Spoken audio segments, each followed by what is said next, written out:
Salut! Ne bucurăm că ne asculți! Oare și tu simți că unele expresii nu sunt folosite corect în limbajul de zi?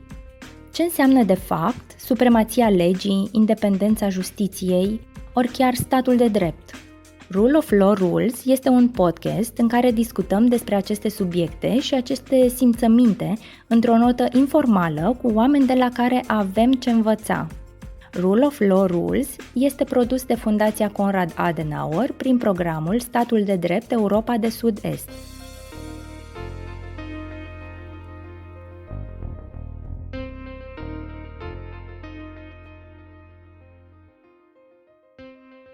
Zdrasti, Vladimir! Salut, zdravei! Salut! Bine ai venit la podcastul nostru Rule of Law Rules. Tu ești jurnalist în ruse și vorbești foarte bine limba română. Ai lucrat pe vremuri la Tema din Sofia, conlucrezi cu Baricada și ții blogul Podul Prieteniei, care prezintă știri din Bulgaria în limba română și știri din România în limba bulgară și toate știrile astea în limba engleză și ajuți foarte mult la comunicarea transfrontalieră între România și Bulgaria. Mulțumesc, este adevărat. Bine ai venit la noi. Am să te introduc în conversație cu o serie de 3 întrebări foarte scurte, așa, de încălzire. Da. Spune-mi, te rog, că pentru deliciul urechii unui român, cum se traduce în limba bulgară Rule of Law? Aș traduce pravova država prin concepția de stat.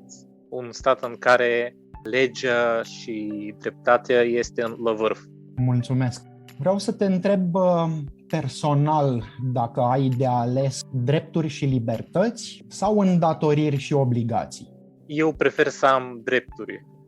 Am întâlnit această contradicție în viața mea din Bulgaria și discursul care insistă pe obligațiile, mi se pare că nu că e rău, sunt parte din viață, dar oamenii care îl impun au o tendință să abuzeze când impun sau când așteaptă că alți sau obligații, iar ei poate numai drepturi. Mm-hmm. Deci mi-ar plăcea dacă poate fiecare să fie cu drepturi și obligații, să nu fie numai unii care impun celorlalți. Ok. Probabil că știi proverbul românesc, unde-i lege, nu-i tocmeală.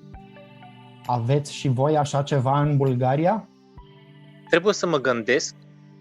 În orice caz, legea mai multe ori are nevoie de interpretare și, desigur, asta face nevoie de anumite principii prin care se face interpretare și nu știu dacă ajungem treptat la discuția de Bulgaria, Da. dar când mi-ai propus această discuție despre statul de drept din Bulgaria, primul lucru care m-am gândit este că noi avem un sistem politic și poate și social foarte personalizat, fiindcă în ultimii 11-12 ani aproape tot timp am avut același premier.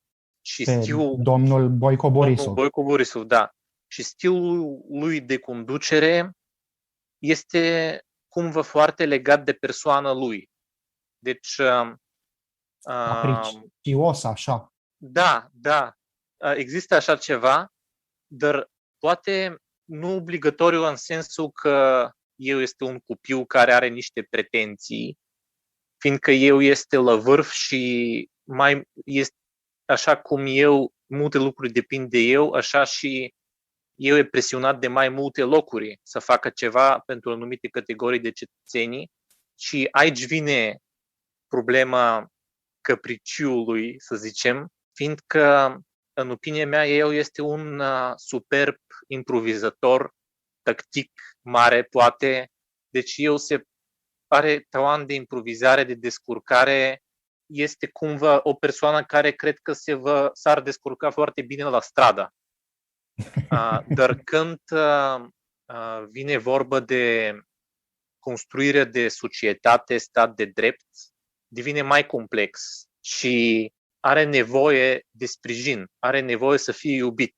Așa mi se pare când mă uit din afară. Asta înseamnă că trebuie să dea anumite resurse sau anumite drepturi sau recunoaștere unor grupuri. Dar grupurile din societate au interese adverse.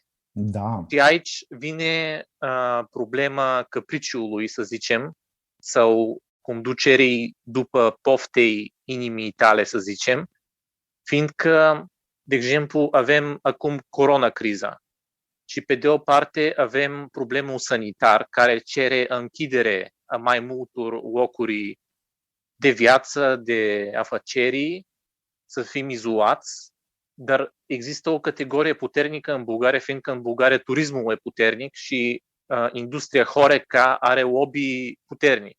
Da. Deci eu tot timp, în ultimii luni, există această contradicție. Dacă închidem totul, industria Horeca merge în bancrut.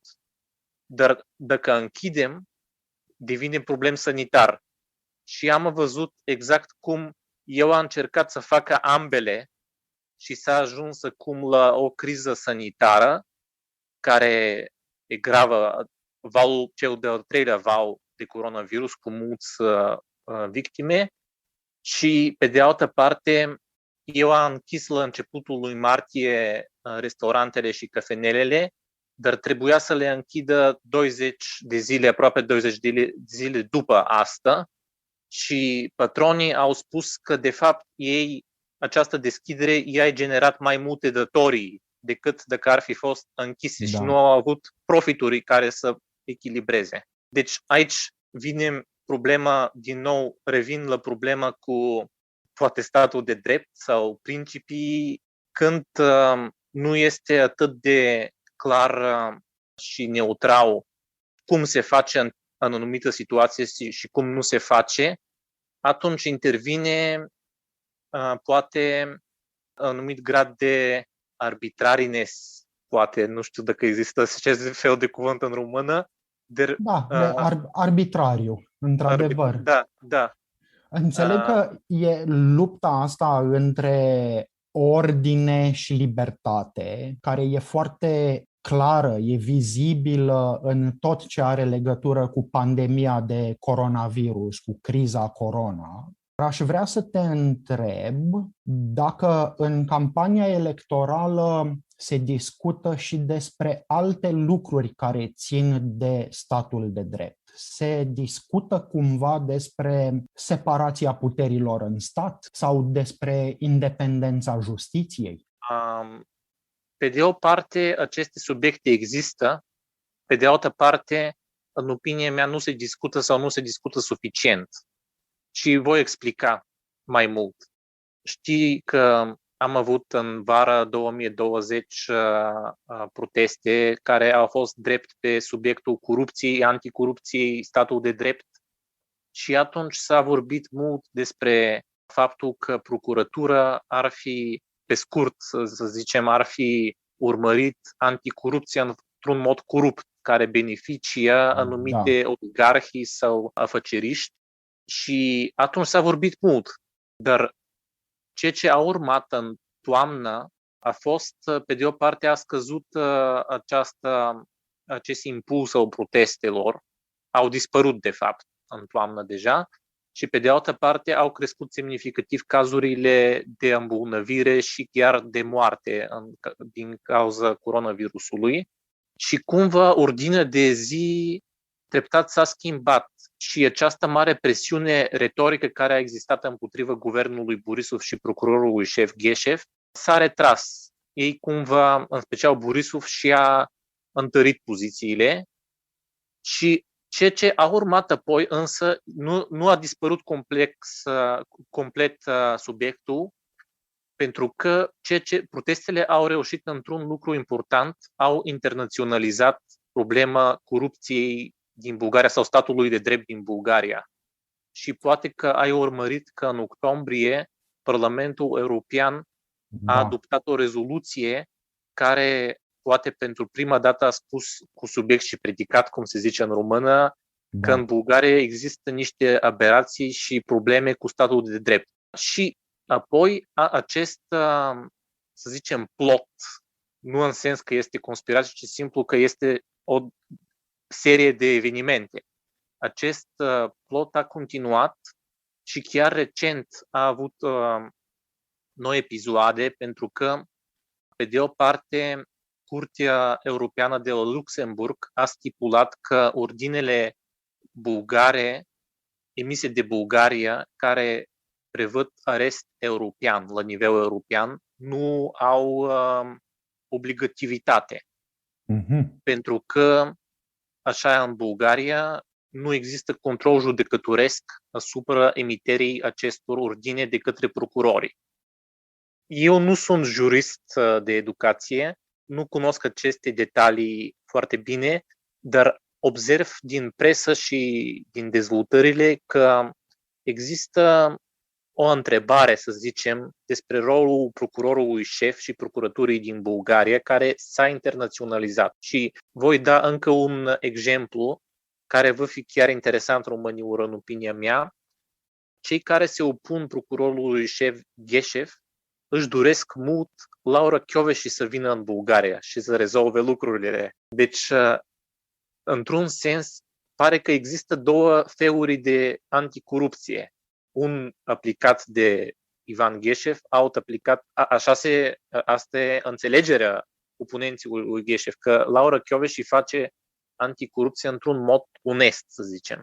S-a confirmat într-un sens că există divergență între ambele școli de anticorupție, să zicem, pentru că recent Laura Kövesi, deci Procuratura Europeană, a respins 7 dintre cei 10 propuneri bulgare pentru procuror european. Respingerea a fost argumentată cu faptul că ei nu ar fi avut experiență suficientă de cazuri de corupție de rang înalt sau chiar nu au pledat suficient sau deloc în curte, fiind mai degrabă unii investigatori. Și aici poate să suprapună încă un element care e legat de divizia puterilor din stat. Fiindcă, cum ai observat și tu, încă din vara anului trecut, unele instituții de stat din Bulgaria se contestă reciproc. Și un exemplu foarte clar este că procuratura, de fapt, protestele au izbucnit în ziua în care procuratura a descins în oficiul președintelui, care la rândul său a apelat pentru demisiile lui Borisov și Gheșev și a inițiat mai multe discuții, inclusiv întrebări către Curtea Constituțională, care să limiteze puterile procurorului șef. Dacă trebuie să fac un rezumat, poate că asta nu e excepțional pentru Bulgaria. În mai multe țări din regiunea noastră, sistemul judiciar este spațiul și teritoriul unde se contestă toate echilibrele din societate și, pe de altă parte, cei care dețin puterea, și puterile sunt mereu diferite feluri și încearcă să influențeze justiția și să o pună cumva sub controlul său. Și, probabil, punând toate aceste lucruri, deja am făcut o introducere la chestia de stat de drept din Bulgaria.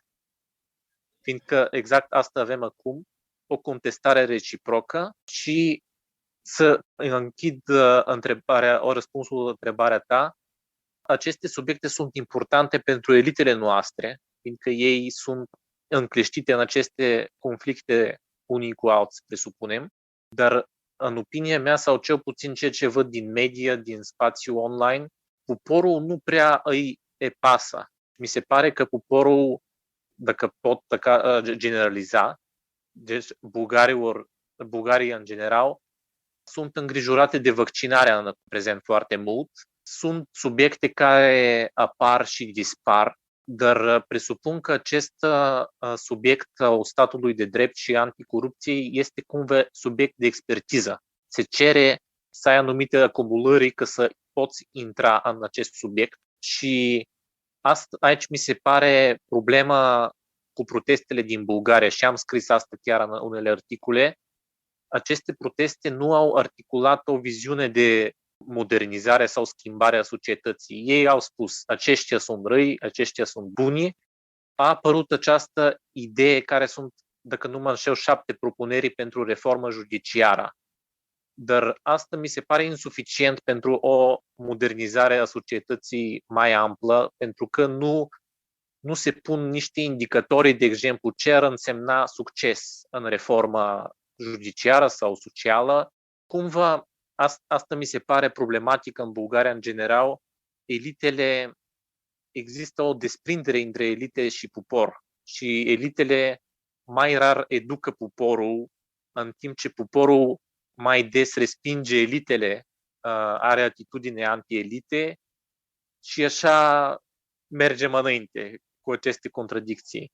Foarte interesantă relaționarea asta între oamenii obișnuiți și elita conducătoare, mai ales din perspectiva că acum sunt alegerile parlamentare din 4 aprilie.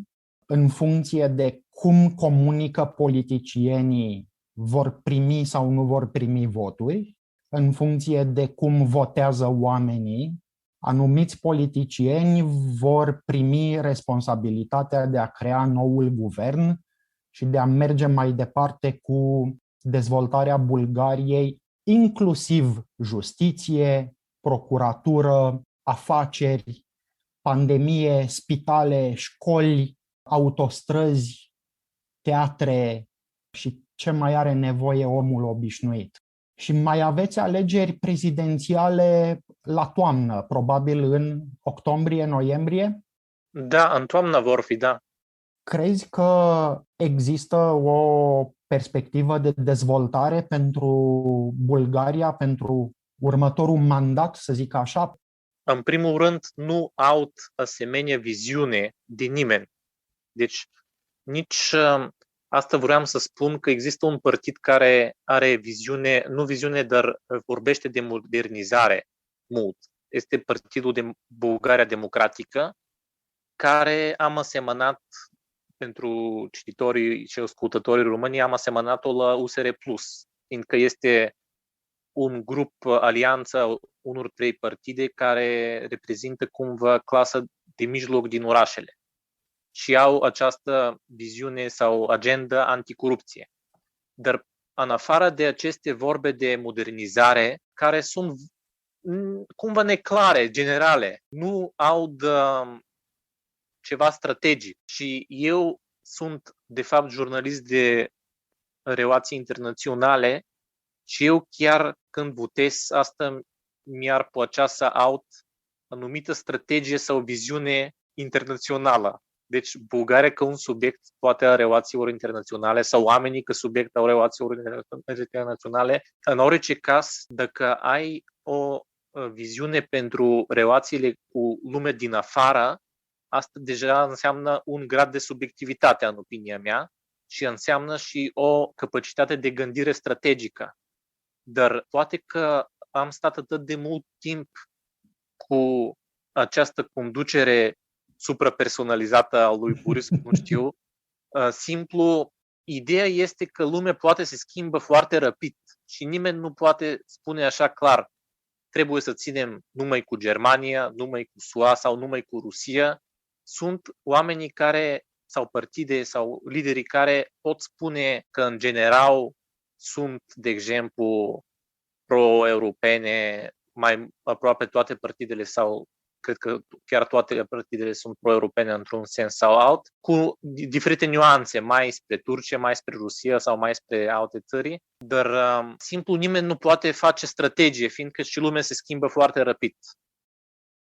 Ipoteza mea, cel puțin când vine vorba de relațiile româno-bulgare, este că chiar dacă popoarele le place să facă ceva unii cu alții sau nu le place, mi se pare că dacă se conturează această divizie între Rusia, Turcia, țările din Est și lumea noastră, mi se pare că România și Bulgaria ar trebui să colaboreze mai mult. Hai să punem lupa din nou din perspectivă de stat de drept, cu un element care poate ajută sau încurcă. Faimosul mecanism de cooperare și verificare, care vizează în momentul de față doar România și Bulgaria. Ar putea să fie o oportunitate pentru colaborare mai strânsă între România și Bulgaria, chiar pe subiecte legate de stat de drept, justiție, sau poate să fie o cauză pentru îndepărtarea noastră împreună, separat și împreună, de ceea ce înseamnă restul Uniunii Europene. Cum vezi lucrul ăsta? Probabil că are legătură cu alegerile prezidențiale mai mult decât cu cele parlamentare, dar... Da. În primul rând, Bulgaria și România, într-adevăr, au o poziție mai specială. Asta nu e alegerea lor, dar este așa și mi se pare logic, dacă sunt puși în aceeași barcă, cum se zice uneori, să facă anumite gesturi, să facă anumite colaborări mai strânse. E alt subiect că, din ce văd, cumva încet se întâmplă sau nu prea se întâmplă și chiar am discutat pe blogul meu, chiar cu tine, despre această idee de mini-Schengen româno-bulgar. Deci sunt unele idei cum ambele țări pot ieși cu inițiativă proprie. Și eu asta că românul-bulgar, să zicem, dacă vulgarizez un pic situația, că românul-bulgar mi-ar plăcea cumva țările noastre să iasă cu o inițiativă proprie, să nu fie numai cumva să se ducă jos pe fluviu și să așteaptă să ajungă undeva. Mi-ar plăcea să fie țările să fie autorități, adică să au direcție. Dar ce anume poate fi această direcție? Asta tot mi se pare, sunt tentat să interpret prin relațiile internaționale. Un lucru, de exemplu, este că probabil trebuie partide similare să ajungă în puterea în ambele țări, de exemplu de aceeași familie europeană. Fiindcă am observat, de exemplu, când PSD a fost în putere în România și am avut Partidul Popular European, să zicem, GERB, am avut în Sofia, am observat că când a început europreședinția română, a fost o mini-campanie în presă bulgară, inclusiv cu experți și așa mai departe, că Bulgaria face ceea ce trebuie, în timp ce România va eșua. Și s-a folosit chiar o afirmare a lui Juncker, care știm că a fost apropiat cu Borisov, în timp ce atunci România a fost omul rău din regiune, dar asta a fost un semn că Sofia, de exemplu, atunci nu dorește sau nu are pârghii sau nu dorește să colaboreze atât de mult cu România, cât dorește să iasă mai în față și să ține România mai în jos. Și pe de altă parte, observ aceeași tendință și în România, unde mereu se discută mult despre presupusă rusofilie bulgarilor, că un lucru dăunător, deci nu trebuie să mergem acolo, nu trebuie să avem nimic cu ei, că ei sunt cu Rusia și așa mai departe. Țările poate, sau elitele poate, mai degrabă dispuse de a competa unii cu alții. Și am observat atunci când a fost această mini-campanie din Sofia de care ți-am vorbit, am scris chiar asta pe blog, țările noastre și-au crescut unele elite europene, dar aceste elite par mai degrabă conectați la Bruxelles, nu par atât de mult conectați regional. Deci aici mi se pare o miză care nu e de scurtă durată, dar există anumită nevoie elitele noastre să se cunoască, să călătorească un pic mai mult, să bea bere unii cu alții, să fie spații, inclusiv media, în care pot schimba opinii și așa mai departe. Deci asta mi se pare de ceva de lungă durată, dar foarte necesar pentru că altminteri, mereu ne vom competa și ne vom distruge unii pe alții în fața occidentalii și nu vom avansa ca regiune. Vom rămâne unde suntem. Așa mi se pare cel puțin. Da, îți mulțumesc tare mult, Vladimir. Și eu gândesc destul de aproape, suntem cam pe aceeași lungime de undă. Mai am 3 întrebări din astea scurte, așa pe final. Rule of law, cum i-ai spus în bulgară, mai zi o dată? Am spus pravova država. fiindcă e vorba de rule of law, de fapt înseamnă vărhovenstul zakona. Deci o lege care prevalează. Evident, legea vine din stat, așa mi se pare mai degrabă, în înțelegerea populară. Da. Fără niște principii ghidante, avem Arbitrariu, da. Și atunci societatea se prăbușește într-un haos în care ne putem mai degrabă distruge și abuza unii pe alții. Deci este nevoie de ordine. Și dacă te-ai trezi peste 20 de ani, ce ți-ar plăcea să vezi în jurul tău? Păi mi-ar plăcea în 20 de ani să avem mai multe conexiuni din orice sens, deci și de drumuri între România și Bulgaria. Eu sunt, ai spus, la un oraș de graniță cu România, mai multe conexiuni virtuale, offline, culturale, educaționale și așa mai departe. Deci eu deja am spars granița de mai mult timp cu România și mi-ar plăcea dacă mai mulți oamenii sparg această graniță din ambele tabere, fiindcă nu este ceva rău, nu este ceva dăunător sau periculos pe de altă parte. Așa mi se pare. Și atunci ce am putea să facem mâine dimineață legat de visul tău? Cred că deja facem aceste discuții care au un element român-bulgar. Acest discurs român-bulgar pe care și eu încerc să-l impun prin mediile mele, acest lucru cred că trebuie dezvoltat, fiindcă noi, în primul rând, nu ne cunoaștem și avem toate felurile de atitudini obrăznicești unii către alții și asta nu avem o viață eternă, avem o viață scurtă și avem nevoie să avem viață decentă și normală, nu să fim obraznici. Mulțumesc tare mult, Vladimir. În episodul următor vom discuta un pic despre statul de drept în Republica Moldova.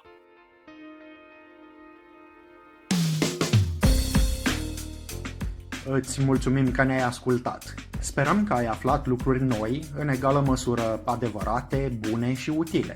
Te invităm să ne scrii dacă ai sugestii pentru episoadele viitoare. Și nu uita că podcastul Rule of Law Rules, produs la București, are un conținut relativ independent față de cele de la Berlin, Bogota, Beirut, Singapore, Dakar ori Nairobi. Conținutul podcastului Rule of Law Rules nu reprezintă în mod necesar poziția oficială a programului Statul de Drept Europa de Sud-Est, ori a Fundației Konrad Adenauer, iar opiniile exprimate în acest podcast nu pot fi interpretate drept consultanță ori asistență juridică.